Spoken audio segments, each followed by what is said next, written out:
Bonjour à toutes et à tous. Aujourd'hui, je vais vous rappeler brièvement les prépositions après lesquelles vous devez obligatoirement utiliser l'accusatif. Vous savez que les différents cas en allemand sont utilisés en fonction de la fonction occupée par le groupe nominal. Le nominatif est le cas du sujet et de l'attribut, l'accusatif le cas du COD, le datif le cas du COI, et le génitif est le cas du complément du nom. Mais, indépendamment de cette fonction, on utilise aussi certains cas automatiquement après certaines prépositions, sans avoir à se demander quelle est la fonction occupée par le groupe nominal dans la phrase.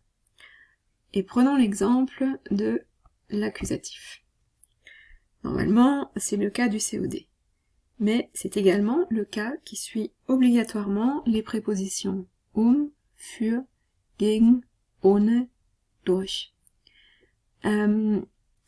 Penchons-nous un petit peu sur Ce n'est pas le que vous trouvez dans la proposition infinitive en zu.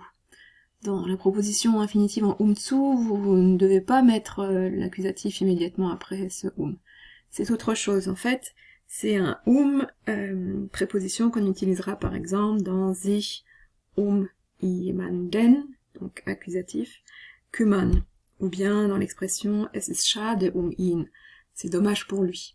Là, on n'utilisera pas für, mais Donc c'est un emploi peu fréquent, mais retenez en tout cas que après dans zu, faut pas nécessairement utiliser l'accusatif, ou simplement regarder quelle sera la fonction du groupe nominal qui suivra ce Donc, après les prépositions für, gegen, ohne, durch, j'aurai automatiquement un N sur le déterminant pour les groupes nominaux masculins, j'aurai automatiquement un S sur le déterminant pour les groupes nominaux au neutre, un E au féminin, et un E également au pluriel.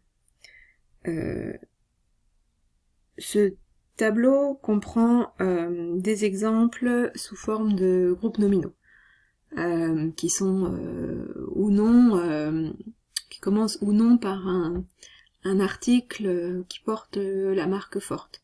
Dans certains cas, c'est ceux qui sont marqués en gris, ce n'est pas l'article qui porte la marque forte, et du coup c'est sur l'adjectif qu'on la reporte. Mais il faut savoir que les pronoms personnels se déclinent également, et qu'après für, gegen, ohne, durch, il faudra mettre le pronom personnel également à l'accusatif, et que donc ich deviendra mich, du deviendra dich, deviendra ihn, etc. Donc prenons l'exemple avec für. On aura donc für mich, pour moi, für dich, für, pardon, il y a une petite erreur de frappe, für ihn, für uns, für euch, et für sie, par exemple. Voilà, j'espère que c'est plus clair à présent. Tschüss!